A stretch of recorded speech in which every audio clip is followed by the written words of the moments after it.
Yeah, you got to talk really loud. Yeah. Hi, everyone. Thank you for having me here. My name is Melissa Stapp. Thank you. I'm a mom to 7 children, ages 2 through 17 years, 2 of whom my husband and I have adopted from foster care, and 1 of whom resides in heaven. Prior to becoming a stay-at-home mom, I was a registered nurse specializing in pediatrics and oncology. I'm also a board member and a policy council president for community services for children in Safe Start, Early Head Start, and Head Start programs for at-risk children. Over the last 6 years, we've had the privilege of welcoming 12 foster children into our home and family. This is 12 times our already busy day quickly changed course as the phone rang and we agreed to be a safe haven for a child in crisis. I can recall vividly the moments these children were either brought to our home, eyes filled with fear, eyes withdrawn, clothes dirty or too small, clearly stolen with alarm tags still on them, no shoes, head lice, hungry, 1 bottle, skin infections, what little belongings they had, if any, in a garbage bag or a cardboard box. Medically complex children picked up from the hospital, bruises fresh and bones cast from abuse, born with fetal alcohol syndrome, neonatal abstinence syndrome, withdrawing from drugs, genetic disorders, intellectually disabled, autistic, nonverbal, and even sexually abused. The heaviness and the magnitude of the struggles that these little souls shoulder is so big, and it's absorbed by the foster families. Do I feel called to be a foster parent? Absolutely. But I also cannot effectively help these children alone. I need a community like the Kindness Project to give these children the best chance at success. The Kindness Project is to me a lighthouse, an ever-present light in the darkness that I look to for help.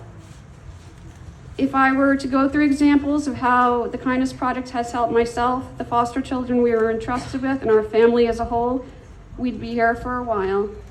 So I'd like to just take you through the process of a single placement, little Miss J. My husband and I drove 2 hours to meet little J, age 2.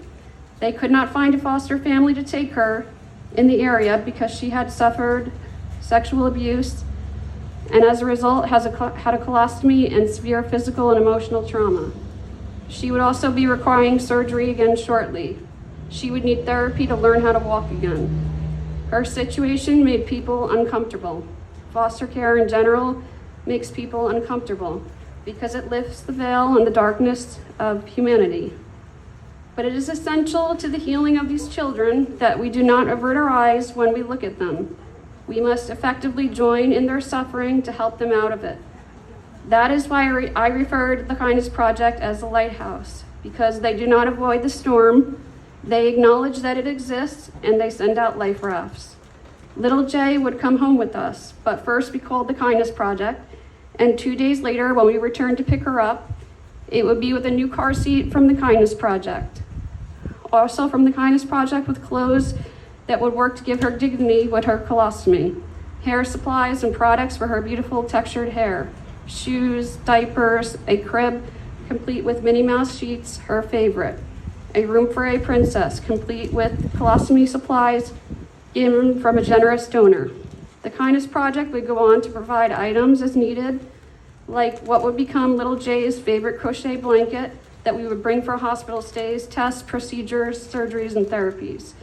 They made Jay's birthdays and holidays so special, tailoring gifts to her personal interests.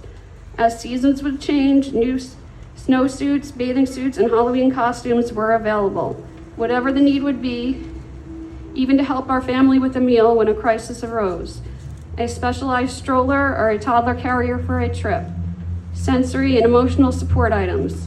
Opportunities for swim lessons, tutoring, community gatherings, special outfits and accessories for special occasions, foster parent support groups, tickets to local hockey, baseball, basketball games, and most importantly, a place where a foster child could just go and simply be a child. Children that have been through trauma are often hyper-independent, and cautious. They are surviving, always expecting the next shoe to drop, hoarding food, stealing, preparing for the next disappointment. Entering the Kindness Project is so much more than an exchange of services. It's a first step to establishing trust and giving a child an opportunity to thrive, not just survive. The message is clear as you come in that you are welcome. We are happy to see you. We accept you as you are. Acknowledge your pain and see the potential for what you can become. As an adult who was once a child that came from hard places, a mom lost to suicide, a dad lost to a traumatic brain injury, bearing the responsibility of caring for younger siblings, breaking generational chains of abuse, addiction, and mental illness, having survived and thrived thanks to adults that showed up and gave with the expectation of nothing in return, except perhaps that the knowledge of my potential to choose a different path, and when I made it, perhaps I would turn around and help the person behind me. And I did. I became a foster parent. I meet children in dark places and I help them find the light. Don't give up. Look for the life rafts, look for the lighthouse, the Kindness Project, where they will give with the expectation of nothing in return. And oh, the ripple effect that it causes, because when you create a difference in someone's life, you not only impact their life, you impact everyone influenced by them throughout their entire lifetime. Thank you.